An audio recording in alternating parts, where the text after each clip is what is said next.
Welcome, everybody, to the Hybrid Color Podcast. Today, me and Kyle are sitting down with one of our best clients, Eric Connick.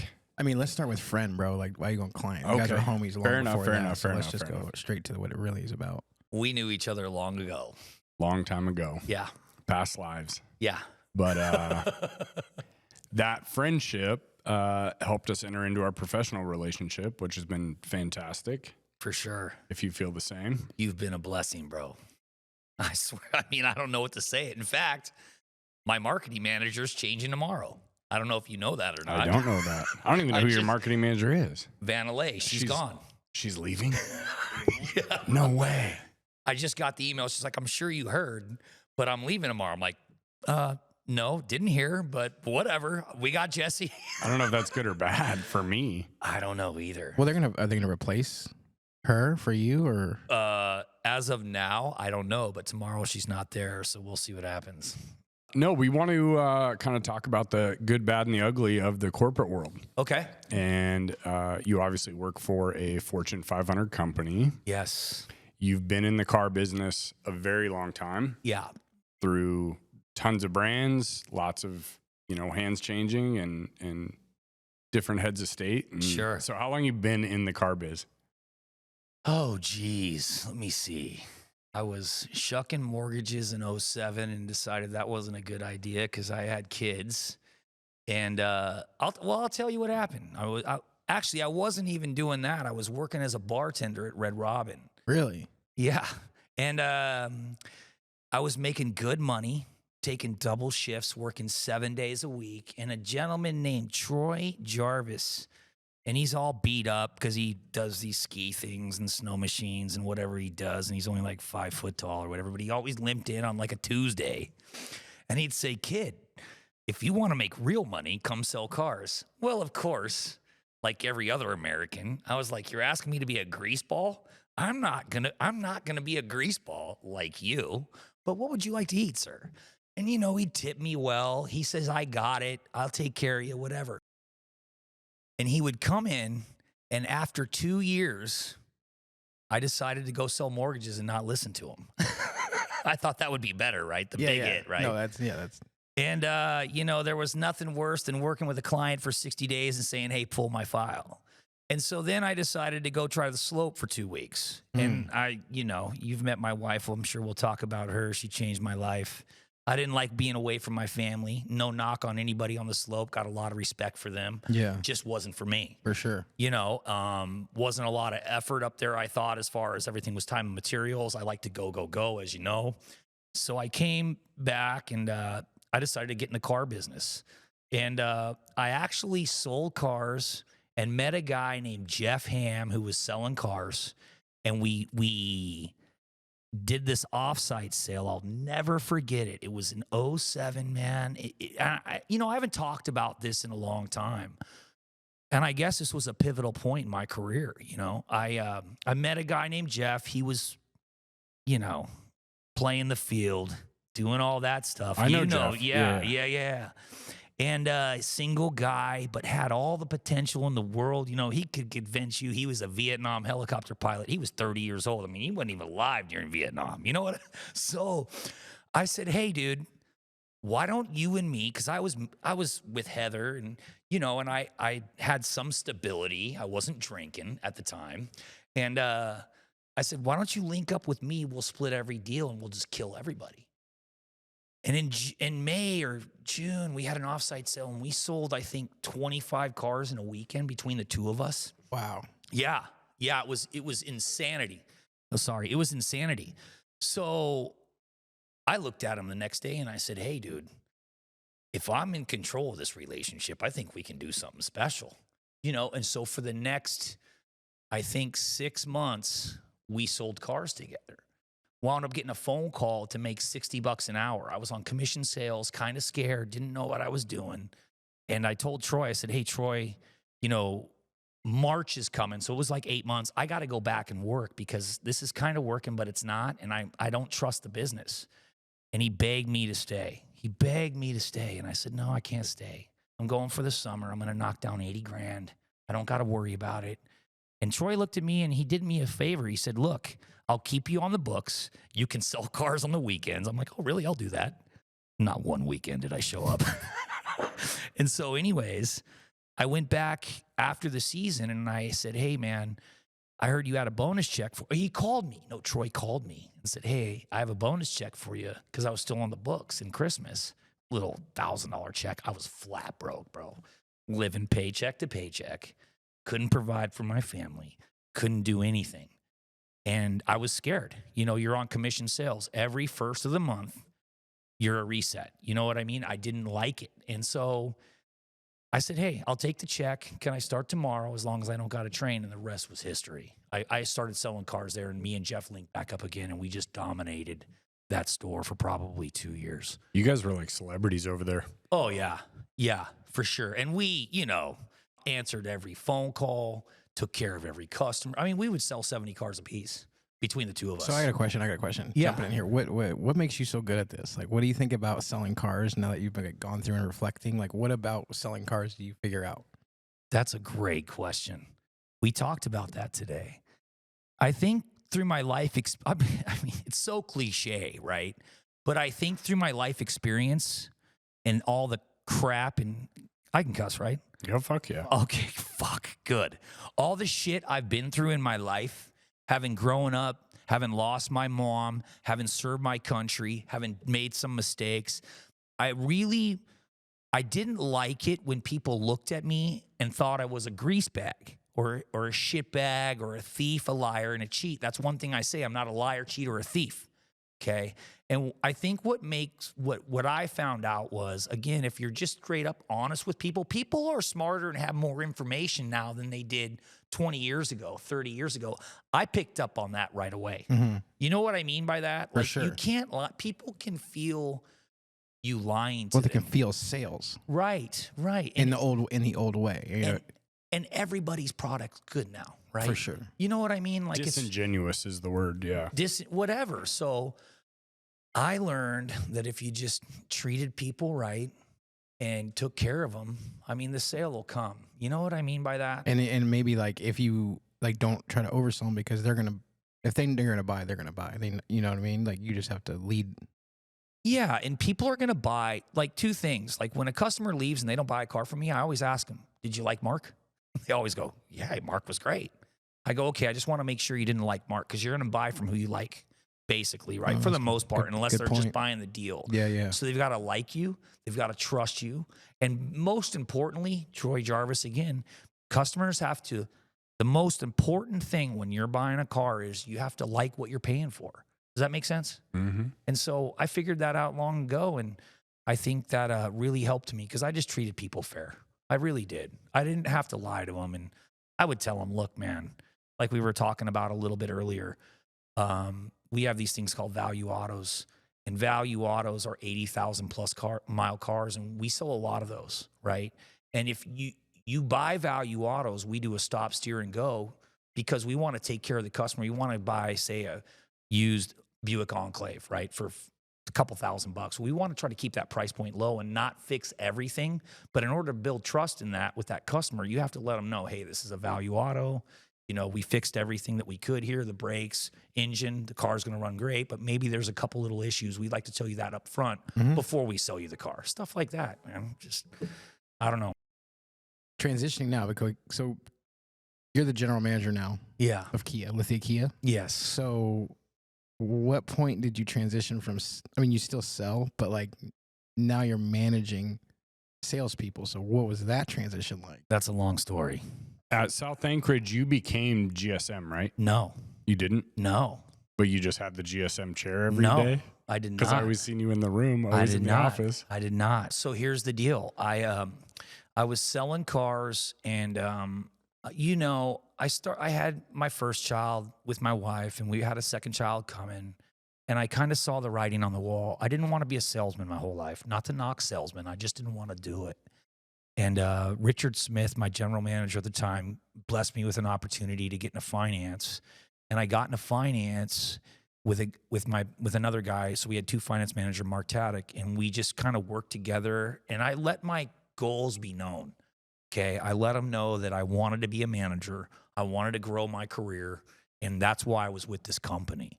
And that had an impact because not a lot of guys raise their hand anymore. You know what I mean? And that's part of it, right? You got to raise your hand. You got to, wipe down the car or dust the car off whenever you're not asked, even if it's not your job. So I raised my hand, and they promoted me to the sales desk.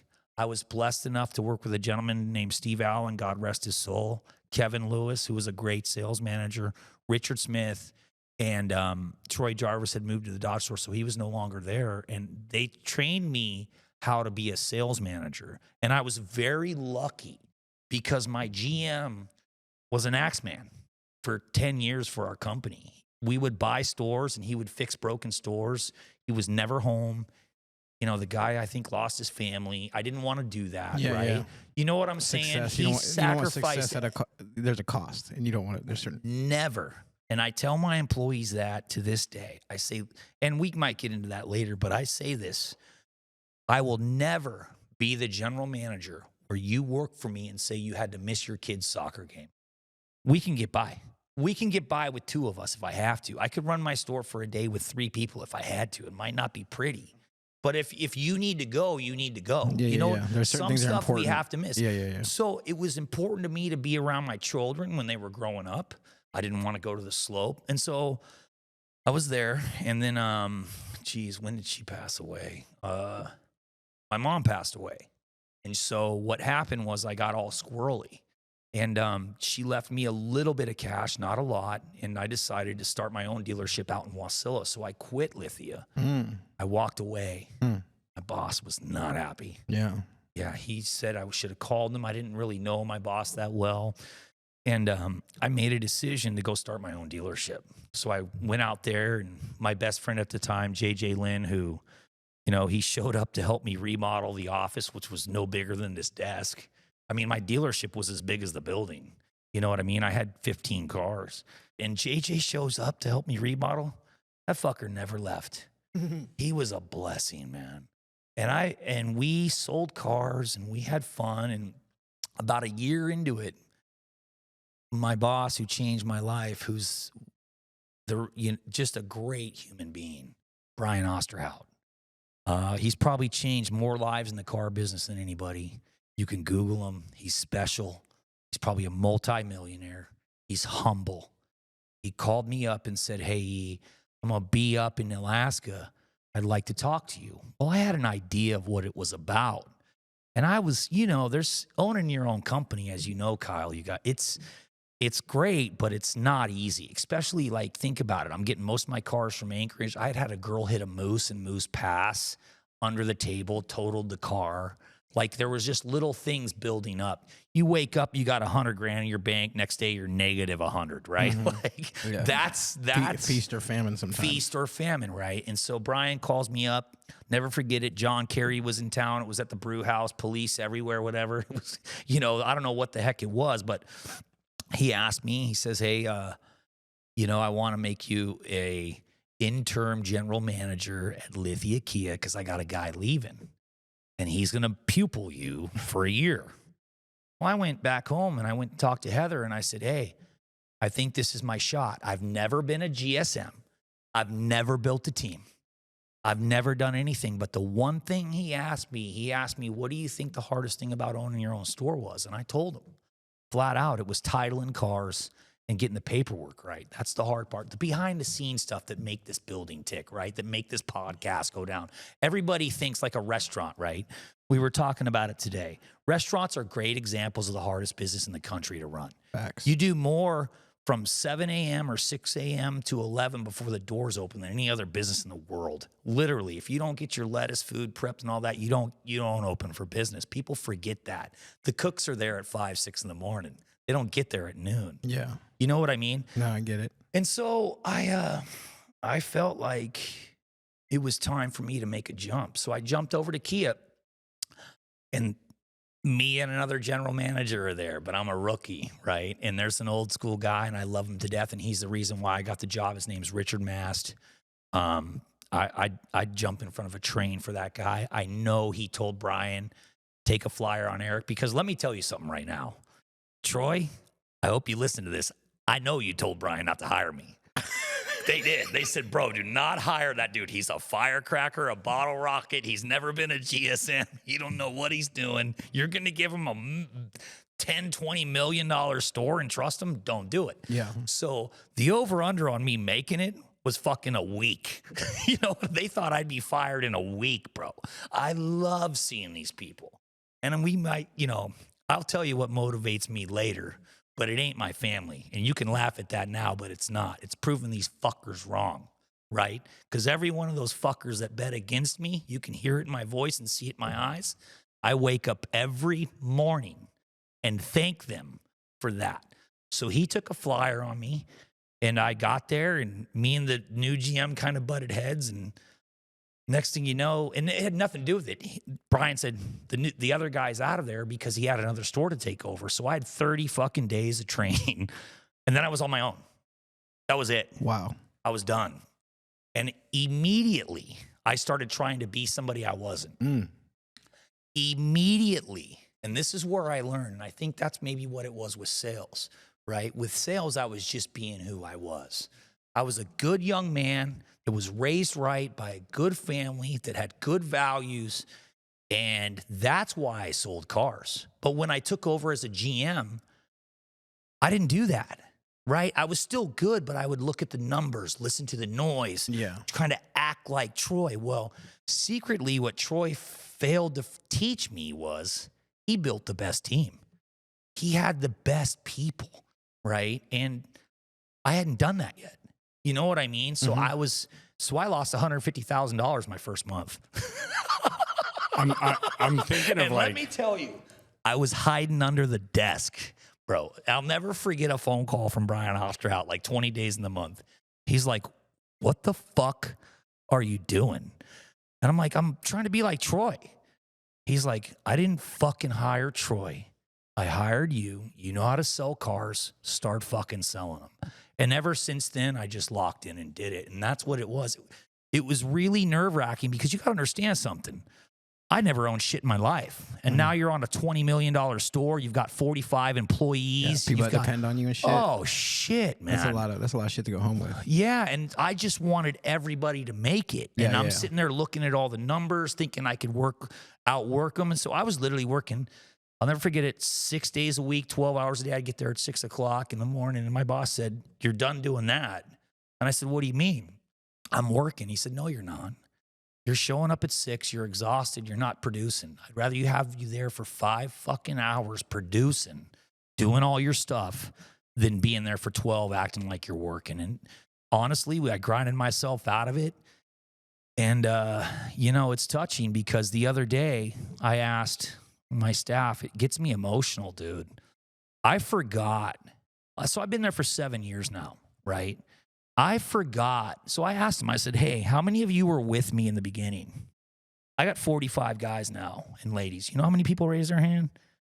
I think 4. I didn't ask that question knowing the answer.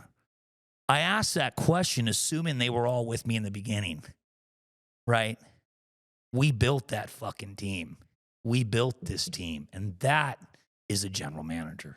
You know what I'm saying by that? Oh, yeah. That's what I do, and that's what we do. And I think we've got a great group of people that care, and that's what I learned. And that's kind of how I became a general man. That's the story of me getting my shot. And let me tell you, there's nothing worse in this business as a GM thinking you're going to get fucking fired every day after 1 month. I mean, you lose. If I lost you $150,000, what the fuck would you do to me? You'd kick the shit out of me. Potentially in the hospital. Yeah, exactly. I mean, I expected an ass beat. Well, I was kind of thinking like, you know, you learn to get your pilot's license, right? And you at some point you have that first flight without the guy sitting next to you, right? Right. And you're like, oh, fuck, you know, what's this like? And then Eric goes and crashes the plane. Bro, 2 planes. Yeah. I mean, that's the real shit. Yeah, I mean that's like, and so many business owners, and I mean not even business owners, but people when you're trying to do something, you know, that you're not. I mean, these feelings and these emotions are universal when you're trying to like do anything, you know, or progress or be a better person. Like I feel like that's pretty sweet, and we've been working with you guys long enough, and I'll never forget. Let me give you a story to kind of chime in here. Is like how we met you, or like how I got introduced to you specifically, was through Jesse. Yeah. And Jesse was like, so he comes in here, he started working here, and he's like, Lithia Kia would be a cool. He's like, Eric, you got to meet Eric. And I'm like, okay, Eric. I hear about Eric all the time. Fuck, yeah, I'm gonna meet him sometime. He's like, trust me. He's like, this dealership is different. I was like, dude, it's a car dealership. It's a fucking car It's a dealership, bro. What the like, fuck's different what's about different? They have cars on the lot. Do they park them left versus right? Like what? You know what I'm saying? Like where are we at? So like I'm sitting here and I'm like, bro, like, and I'll never forget this. This is a crazy story. I've told multiple people this. Jesse was like, there's something there. I'm like, okay. Randomly one day, we're just driving near your store, and he's like, you know what? Let's just pop in. I'm like, okay, we'll pop in so I can see what you're talking about, bro. We roll up in there into the we were in this where we had the service department. No. We went into the front. We went into the front, and Eric's you're doing his everywhere. typical Yeah, he's shit. everywhere. Like Eric's, he's like, that's Eric. And I'm like, where? the you go? fucking bottle rocket you saw just wing by off the wall. I was like, you mean the guy that went past the hallway right there? Like he just like, and Hold I'm on. like, You seen Old School, right? Will Ferrell's like, come on, we're going to the gymnasium. We're streaking, right? yeah. We're going streaking! Yeah! Like Eric's in the fucking showroom being like, hey, Jess, what's up? Can't talk. You want to come with us? Woo! We're streaking! Come on! We're streaking! Woo! Yeah. He's like, come on. He's like, grab the cake. Let's go. I'm like, what cake? What are we doing? And I'm like, fuck, and I that's was like, right. I was like, why do we have a cake in a dealership? What are we doing? And there's like 4 or 5 people behind Eric, and we're like, he's like, come on, guys. He doesn't even know me. He's like, hey, buddy, you're Jesse, right? Let's go. I'm like, all right, man, love let's it. go. I can almost try. I ain't even started yet. And everybody comes around, everybody gathers, everybody got a smile on their face, and then he's like, I love you, man. You are family. I swear to God. We do this because a lot of times we don't get birthday songs, right? So. what was his name? Whose birthday was it? I think it was Tony's birthday. Tony's birthday.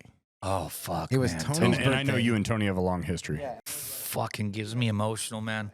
This man right here, he like points to him, he like touches this guy, and he's just like, this is a guy that made something. This guy made a difference in my life. He's been with me, and I'm just like, I'm over here like damn near choking up. I'm like, I just met this dude 5 minutes ago. Happy birthday to you. Quit turning wrenches and listen to what I have to say about this dude. Yeah. And I was like, okay, Yeah. this shit's different. You know what I mean? And like instantly, appreciate the fact that, that man. like the fact that we happen to pop in at that exact moment in time Yeah. makes me feel like this was destiny. You can see, like, yo, if you think I'm a fucking car guy, come talk to me. Yeah, no, okay? big facts. Big fact. Tony, I mean, I could go on about it. Like I said, we could do this for 4 fucking hours. Tony Egbert, man. And let me say something real quick. Mhm. I do that because there's a lot of people in this world that don't get a fucking birthday song, right? They don't get a fucking birthday card. Mm-hmm. It's just about showing them love, man. Like it bothers me because society gets so disconnected. We get so into our phones and everything else. We don't get to do that. And like, oh, you're not a kid anymore, so fuck off, right? Yeah. Like, I don't know Tony, but I was like, he was feeling that shit. And I was like, okay. You know, I can't explain to you enough, man. I would give and this is, I guess, this is me. I'd give every fucking penny that I make just to make sure that everybody else makes it. You know what I mean by that? And there's no better feeling. Like, I've gone a long ways. I've been doing it now for 7-8 years, right? Mm-hmm. And the evolution of focused on the numbers and the noise to being able to wear my short sleeve shirt and finally having the confidence to tell my boss, you know what, I'm going to show my tattoos. Hope you don't mind. He's like, no, I don't mind at all. Mm-hmm. And my point on all that is Tony and guys like that, not only does Tony work for me, but 3 of his other kids have worked for me and 2 of them still do. So I have 3 Egberts in my store right now. And that's a man that I would die for. And I say that without question. You know, there's no better feeling as a leader to take a guy like Tony, who you know is broken. I'm not going to get into what happened, but it's none of my, I'm just saying it didn't work out. And I saw him and he came to me and he was working for Alsco. And I said, dude, I'll take care of you. I'll grow your career. I mean, that dude should be the service manager in Wasilla right now, but you know what? He won't work He for won't him. leave you. He won't leave you. I can't. He commute. So let me tell you, Tony Egbert lives in Wasilla. You know what time my store opens? 7 a.m. Ask me how many times Tony's been late this year. 0. You know why? Because he leaves his house at 5:30. That's that dude. I mean, it gives me goosebumps. So that birthday song that you walked into, that was a powerful moment, dude. I could feel it. It's like, you see a birthday song in a corporate environment, it wasn't that. And what's the cake cost? Corporate America, 24 fucking bucks. But it was less about the cake. And Yeah. more, it was even crazier. Is your wife's holding the cake, bro? I was like, so his wife's here, Tony's here, he's here, I'm here. What the? You know what I mean? Yeah, that's touching. So I've known you obviously 100 years. I know how you are, what you've been through. Yeah. I put myself in this space. Like, could I be married to Eric? Fuck no. No. It's way too much. And to know all and to hear more than I even knew about all your transitions, all your trials and tribulations, all the positions, all the changing of hands, and for her to stay with you and be like, I'm your rock. You know what I mean? And I know you guys been through some hard times, but you're here. I'm making you cry. It was coming. She's just a super solid chick. Super solid. Sorry. Oh, you're good, bro. Yeah. Let that shit out, bro. That's bae, dog. That shit is nothing to be. I mean, I cry. Yeah, trust me. Listen, I'm not afraid to cry. I've cried in front of my store 100 times. I'll cry with you, bro. Yeah, Heather's the difference, dude. Yeah. And some people don't like me to say that, but like I say, I'm a bottle rocket dude. She was driving a fucking Mazda MVB, and I'm a sales manager, right? She's driving a fucking beer can with no complaints because I think it's a good idea with 2 kids, not complaining about nothing, just trusting me and having full trust. And, I've never been around a human being that trusted me that much. And no, she's my rock, dude. She's the reason, she's like what a wife or a woman should be, really, and she's the epitome of that. And I saw her and Dane. I ran into her and Dane at Diamond Center years ago, and you just put her in that new Telluride finally, right? Yeah. Oh man, you could see it on her face. Yeah. I'm mama. I mean, she drove a beater, bro.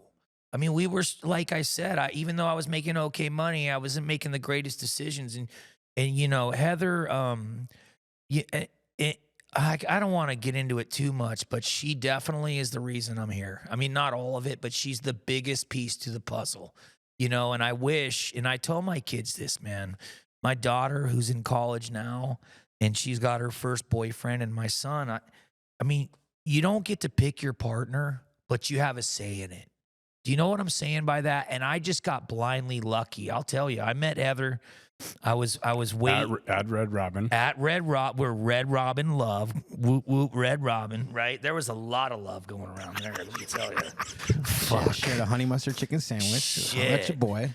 And listen, I was in a spot where I didn't get to go home at night. You know what I'm saying? I had to ask to stay out late. So I was fucked. Like here, I'll never forget it. I'm working at Red Robin, and I look up, and Cleopatra walks through the fucking door. Literally. And I just went, Heather Estabrook, God bless her. I mean, she's another one that was huge. My manager at the time, she's the one that gave me my first shot. I needed a shot, and I'll never forget walking in, and my roommate, he was working at Red Robin. He said, you should go to Red Robin. We make tips. You don't have to you can, whatever. Anyways. IRS who? I'll never forget. I look down. I'm in the bar, and there Cleopatra walks in. It's Heather. And I didn't know at the time, but she was going to school to be a hairdresser. And so she was just looking for part-time work. I walk up to Heather Estabrook. So there's 2 Heathers, right? I walk up to my boss. I go, Heather, if you hire her, I'll make sure she makes it. I said, I will make sure she makes it. And bro, I don't know how many fucking ranches and fries I got for that woman. But dude, she had a boyfriend. She had a boyfriend, right? My wife had a boyfriend at the time. And I tell every young man this, man, you can't lose sight of this shit. I'll never forget the moment it changed. Months went by. And she's like, she finally told me, she's like, I fucking hated you in the beginning. Like she knew who I was. She was from the valley. She was nothing to do with me. And then there was a moment where we got a bunch of snow and something happened and her old man told her to fuck off. I'm not helping you get out of the driveway or some shit. You know what I told her? I said, fuck that. I'll go wipe all the snow off your car. And whenever I'm with you, you'll never once have to worry about wiping off your car or being in the fucking snow until I die. Because I'll never, ever underestimate how special you are. I didn't tell her that, but I showed it to her. Fucking next day I was in. Not literally. You know, it took a long time after that. I wasn't physically in. But I had seen the wall had fucking broke, right? Yeah, so, and you know, fuck, man. I had to go home every night, bro, and let that smoke show go and do whatever. You know what it's like to be with a beautiful person? Like how humbling that is, right? You can't fight. There's nothing. She can tell you to fuck off. Like, it really teaches you to be a good man, right? Like, I would tell every young, fuck it, go to the halfway house and try to find a date. Good luck. You got to be home by midnight, right? You can't drink. You can't fucking, you know, you just do all this. And you know, I think that was a huge part because honestly, we weren't in the physical in the beginning. It took months, if not part of a year. And after that, you know, I think I realized what I had with her. And I don't know what she realized with me, but I think she felt safe with me and realized that she'll never have to shovel off her car again, if that makes sense. And that's what it was. That's how I met her. You just know. Oh, this is a woman. Like, this is her. She is it. Yeah, dude. I'd been so, anyways. And Jesse knows her and you know, she's a special one. But anyways, I don't know. I could talk about her for fucking 2 or 3 podcasts, man. Yeah, that's awesome. Circling back, I mean, I had to put a lot of pressure on you to trust us. You knew me. Oh, the culture video was the nail. Like, that video just fucked everything up because it really portrays what Kia is and Jesse and Kyle and all you got. I mean, fucking, that thing could win an Emmy. I mean, I'm dead serious. Like, if that was on the right platform and the right people liked it, it'd have 1 million fucking views. You know what I mean? It's just, it really, really portrays our store well. You know, and I think that's the difference with me is my attitude and heart for people, I think, radiates down to every member of my staff. Does that make sense? For sure. Yeah. And it showed. Yeah, the video shows it. Yeah, I have a question. So obviously you know your guys. You talk to them. Yeah. I'm sure you've had some intimate conversations. But did that video reveal more to you? 100%. It's weird when you see yourself out there. Like, I can't tell you guys, Jesse and Kyle, I can't tell you enough. Like, people be like, oh, you're so fucking cliche. Fuck off. No. I like seeing guys like Sam that were making $13 an hour, making 175, 200 grand. You will not see on my tombstone, Eric was a great worker. Right? Mm-hmm. I cared about people on my staff. And that, I'm just saying, like, that's me. That's the culture video. Well, you've bred that culture to where your guys will take a bullet straight up. And they said that. Yeah. You know? We have some culture at my store and definitely they're very protective of me. And it took me a while to wrap my head around that. And I don't say that ego. I don't say that like I take advantage of that. I say that because, let me tell you, if I was making $13 an hour, bought a fucking duplex, taking care of my mom, taking care of my dad, taking care of my family, didn't have nothing, was working for a fucking newspaper, and a gentleman like me or somebody was taking care of me and you knew you were good, I'd die for that guy too. You know what I mean? And I'm not saying I'd die for me. We're social creatures. We need that shit. I mean, you need someone to give a shit about you. And we lose that today in society, right? We get so caught up in the noise and the numbers. And that's what I was sharing with you guys. Like, when I was caught up in the noise and the numbers and we ain't selling enough Kias and we're not doing this, we fucking lost 150 grand. When I just started getting birthday cakes, buying TVs and having fun and listen, we fucking started killing it. Really hearing what people were wanting and what are your goals and how can we get you there? Like, that's what you're trying to figure out. Yeah, for sure. What's interesting is the guys or girls with the most heartache or checkered past seem to be the ones that are exceeding expectations. They're succeeding the most. I think, how do I say this lightly? I agree. I think that a lot of my staff, I take pride in the fact that we have some checkered pasts. And I think that's important because it humbles you. You realize that no matter how much money you make, man, I just gave a guy $1 the other, this on the way here at the fucking gas station. Scary looking dude. Whatever, dude. Like, I don't give a lot of money away, but here you go, right? He asked me, whatever. And my point on that is you have to stay humble. And that's like Brian Osterhout, my boss. He's got, I think, 46 stores at Lithia. He's a father of 2 wonderful ladies and a son. And he's taught me a lot. And when you see a guy like that, that's a multi-millionaire, and he takes you out to dinner and then goes, hey, can I buy them dinner? I'm like, what the fuck are you doing? He's like, oh, I'm just going to buy that young couple dinner. No big deal. He throw it on my tab. And I'm like, thinking to myself, I don't need to ask any questions, but I'm just like, that's a fucking man. You know what I'm saying by that? That's a guy that hasn't lost sight of, I had to shovel dog shit to get here. Does that make sense? Oh, yeah. It's the Disneyland mentality of everybody picks up trash. I don't care who you are. Snow White, fucking Beauty and the Beast, whatever. Yeah. We're all doing it, the CEO down. So, no doubt.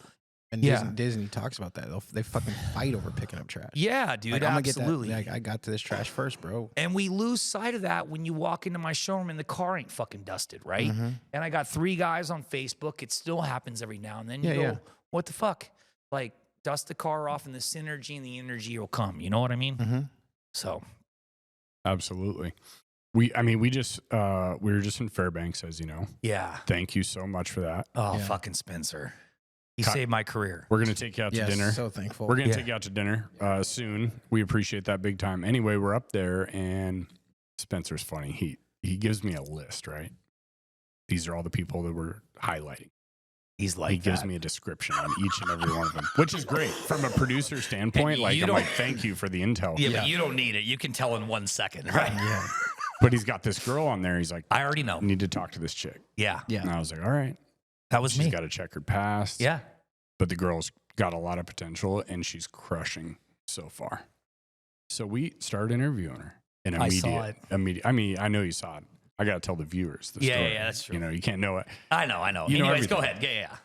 And, she just starts breaking down. And for me, I was like, well, I want to know more about the Spencer side. So when I got to Spencer, I'm like, hey, tell me how this went. I know her side, but, what did you feel? It's like, you just got to stick with people, Yeah. Put yourself in that spot, because there's 2 mindsets in business as a manager or an owner. Is you got kind of the corporate world that's like, hey, we went over your reports, you're down 20%. If you don't fix it, you're gone. Right. Well, what do you think that does to somebody's brain, right? It's like, the other auto group does that a lot. It's like, oh shit, I better get, and then they just flounder in that, it's over. Yeah. Or you can be the guy who's like, you're down 20%. Why don't you tell me why you think that is? You're triggering a great story. You know what I mean? Yeah, and go it's ahead. like, okay, I've heard your problem.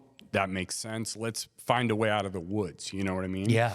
In the restaurant business, you're dealing with similar people. You know, checkered pass, and they're looking for a shot, and they're a dishwasher, can't show up to work. I could have just fired said person, but it's like, what's the problem?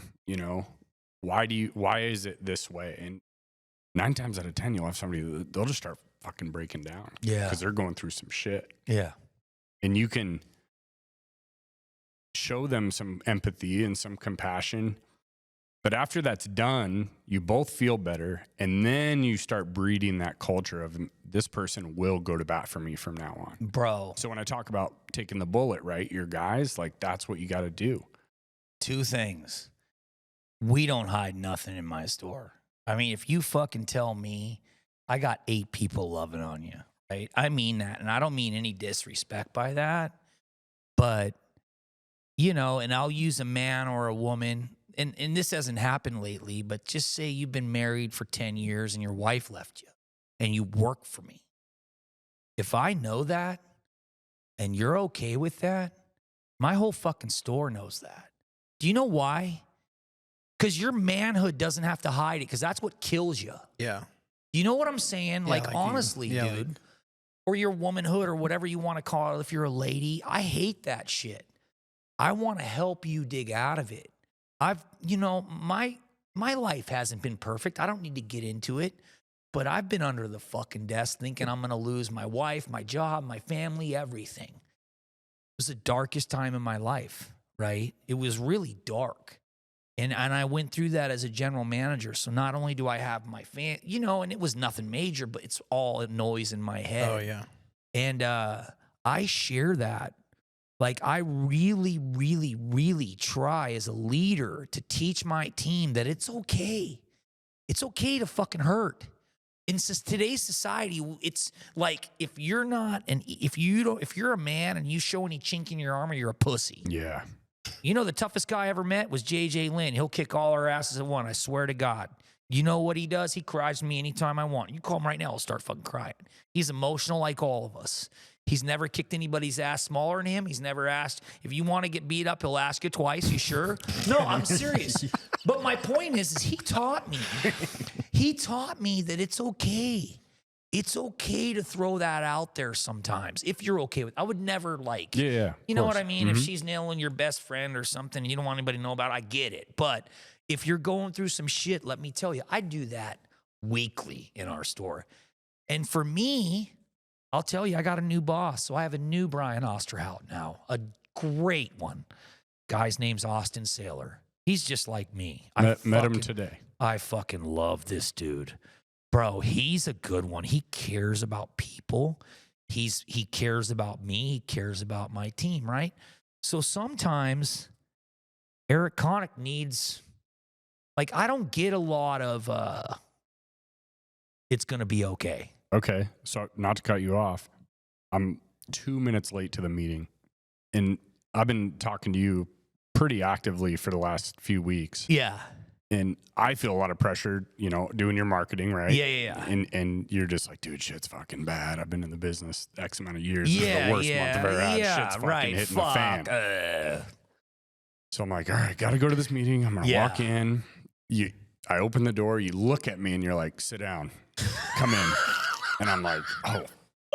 That's my boss on the computer. Right, straight out of fucking Spaceballs and shit. I see this guy on the Zoom I've never seen before. He's in a suit, massive office.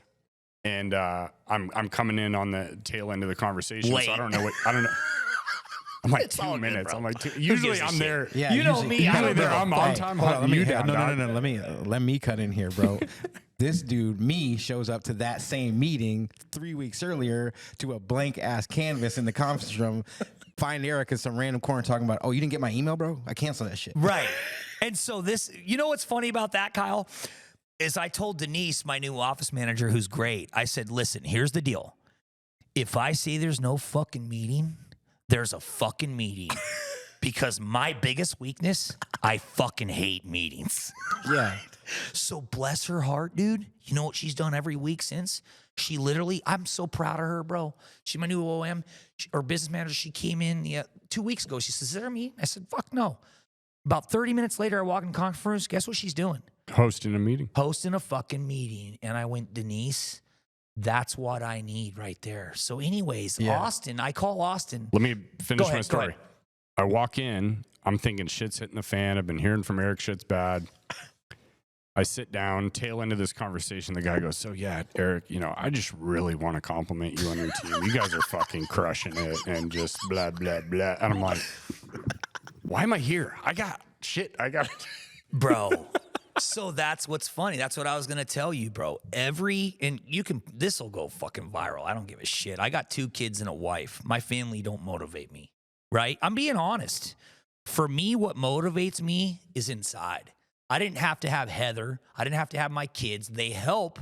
They're a cherry on the cake. But the core, at my core, and I've told Heather this, at my core is I think everybody's talking shit about me, even you guys, right? Yeah, no, trust me. Right? And we do. But that's a competitor. And that's good. Right? We're fueling your fire. That's a fucking competitor, yeah. Right? So I thought the world was in, and that's what I'm saying about Austin, dude. So I got a new boss, blessed by God. He's a good one. And I call him on Monday. I go, bro, never been this shitty in my life. fucking got skid marks in my drawers. I'm not selling any cars.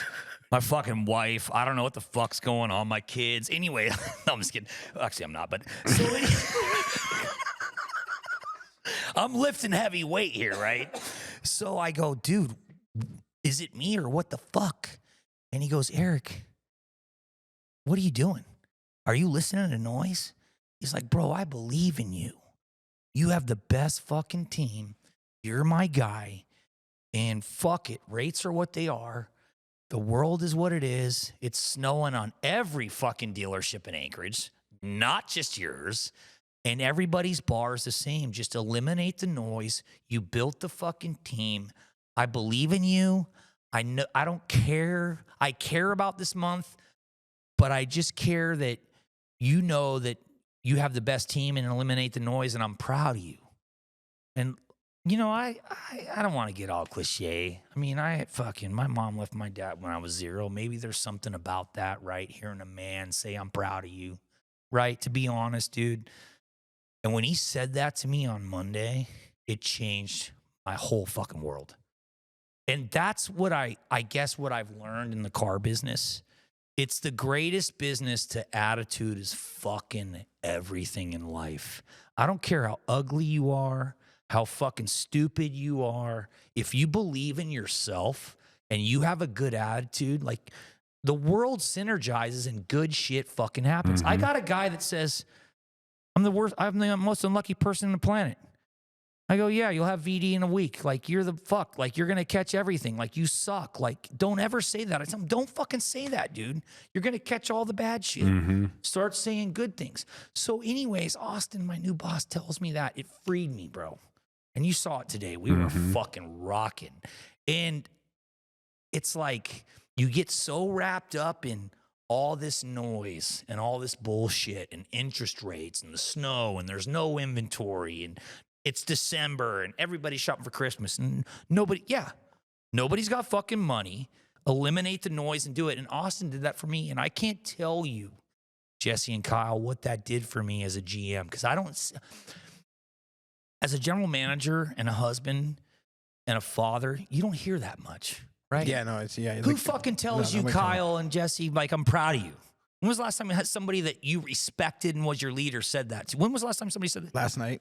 Yeah, right. Oh, well, fuck. I mean, but what about you? Kyle and I are such good friends because we've always been that way with each other. Be honest with me. Yeah, no, it's like we. Yeah. So you're the lead. When was the last time somebody said that to you? Yesterday. Yesterday. To him? Yeah. Who was it? Me. Him. I'm talking about a leader, though. Not that you're not. I'm saying like your dad or. Oh. You know what I mean? Not to say Austin's my father. I'm saying it's different when it's a peer.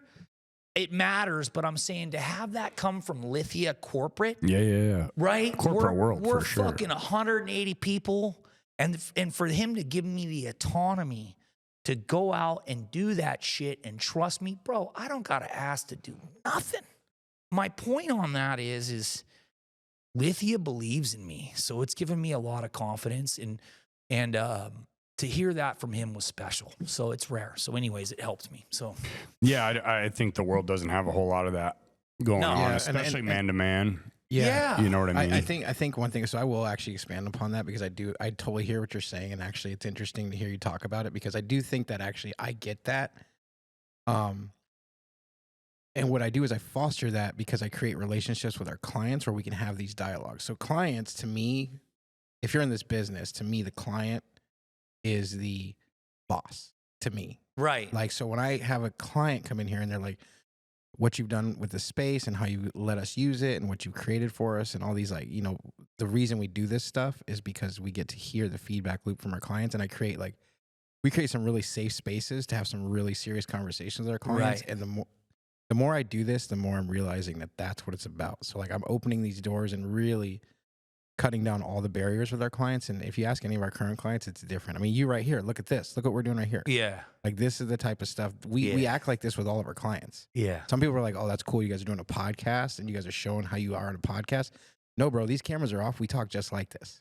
I think that hybrid color, and I don't need to plug you guys. I don't need any extra ice time or any of that bullshit. I can hire other people. I think you guys, you guys are clearly the best. And Jesse, just having a relationship with you over this last year and knowing what we've been through in our history, right? Like besides business, just personal.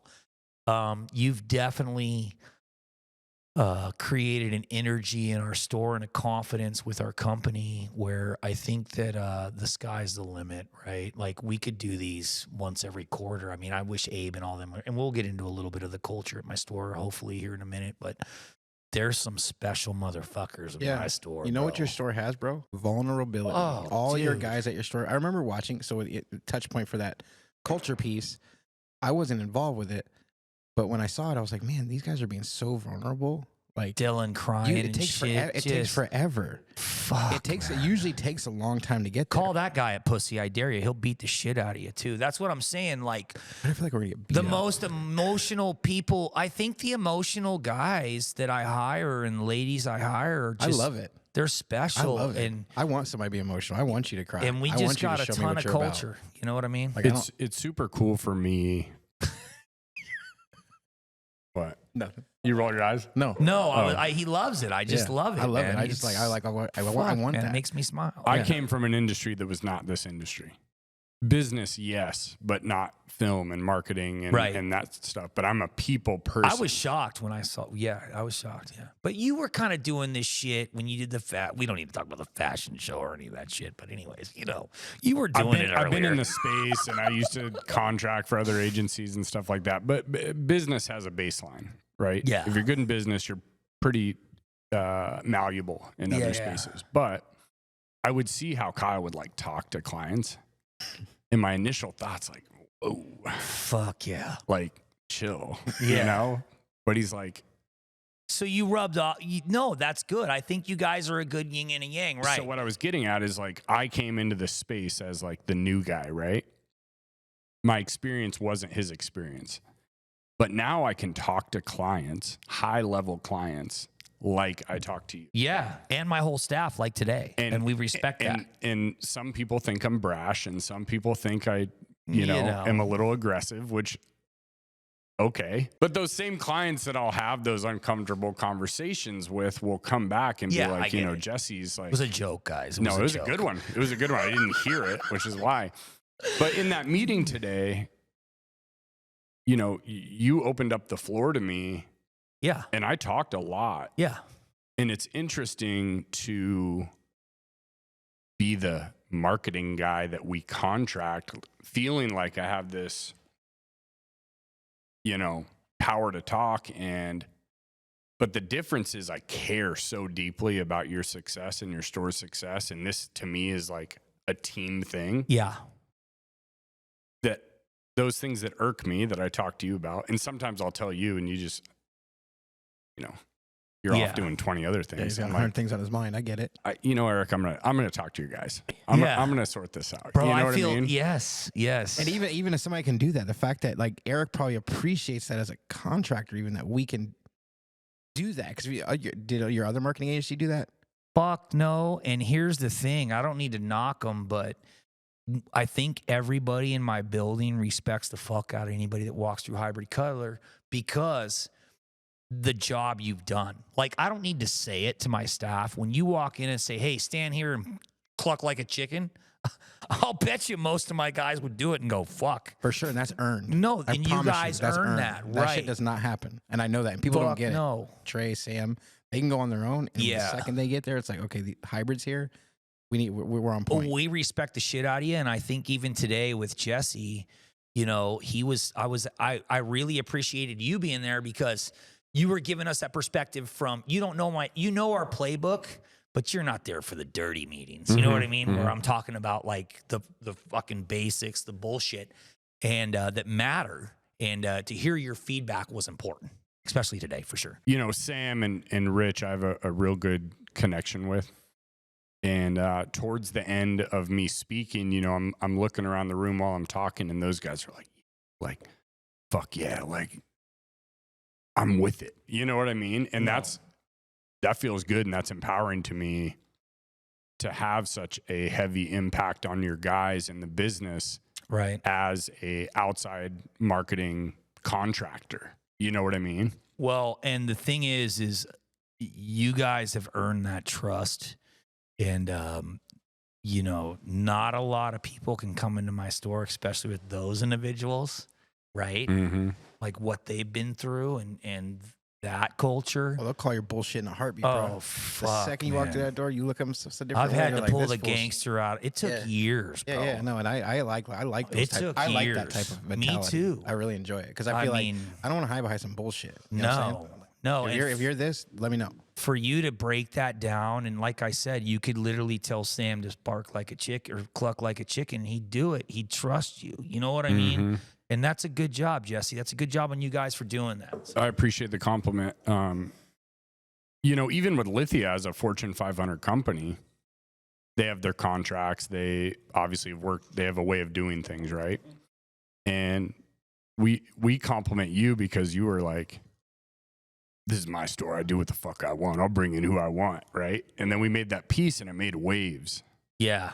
At the corporate level. Oh yeah, that was yeah. crazy. I was like, because to me, I'm like, nobody thought to do this, to talk about their culture and actually how you guys roll. Like, Dude, and here's the thing. I think what it is for us in the car business, and this is where we broke it down at Kia, is you're afraid to let people in our world, right? You're afraid to let people in because they all think we're pieces of shit and we don't want them to know who we are. And at the end of the day, it really matters, like, how do I say it? People are smarter than what they used to be. So when you 100%. let them in, they trust you more, right? And maybe some of them shouldn't be as smart with the internet. I'll just be honest. Some of them should go learn how to chop wood and never have a phone.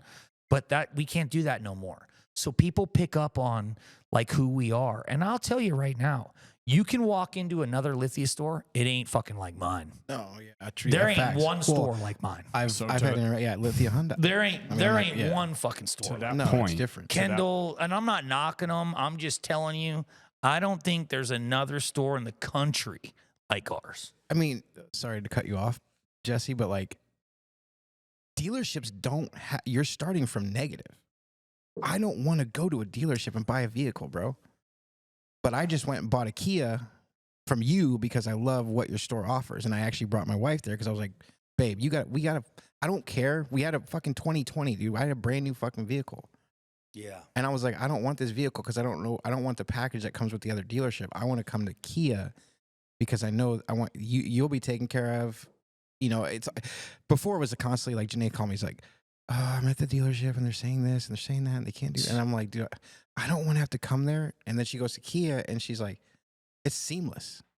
Bro, she has her own plates on her car. I didn't even like know. She went to Kia, talked to you guys, got her plates. They were put on and she's driving off. I'm like, that's how it should be. Like, I appreciate 100%. that. Like, that's what I wanted. So I bought a Kia, but I was buying what you guys had. And remember, we're selling out of a fucking shoebox too, by the way. Like Kyle, I got to tell you, and Jesse, one of the things Alaska doesn't know is we bought this store and we grew this store and put so many units in operation and we just did that remodel. I don't know if it's enough. No, it's fucking a Band-Aid. crazy. It's a Yeah, Band-Aid and on a bullet wound. For I sure. think they're going to make us do a gallery store, which would be great. But my point is we can still be better, right? Sure. And we need a facility to do that. Maybe we'll get that. But as a general manager, and I'm talking a little bit of shit, right? I'm going to say it. That's what I wanted, Yeah, honestly. I'm going to talk a little bit of shit.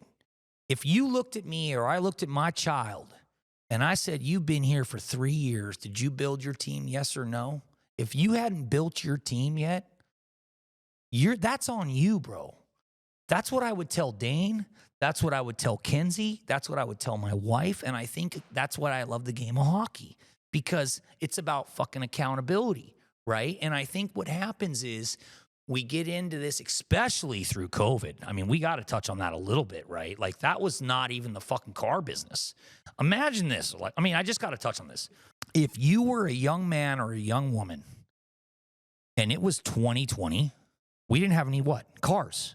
What happened to the used car market? We fucked ourselves. Used cars went up 40% in Alaska, remember? I literally had used Rios with 30,000 miles selling for $22,000. You know what a brand new one cost? Fucking 19. no, less, 17. Right. This was COVID, Yeah, no, it was Kyle. a weird upside down. It weird. was- Yeah, the housing market was the same way, remember? So but Everything flipped. But this was for 2 years. So if you got into the car business and you sold 5 cars a month, you made 10 fucking grand. Right? Well, now we're back to where I am, right? To where I got into the business and I started. Oh yeah, it's a touch point. For Right. Sure. And so if you didn't get trained properly, and let's blow this up a little bit. What if you were a general manager and you got a job in 2020, right? This is fucking cake. Fuck that old GM. He sucked. I'm killing it, right?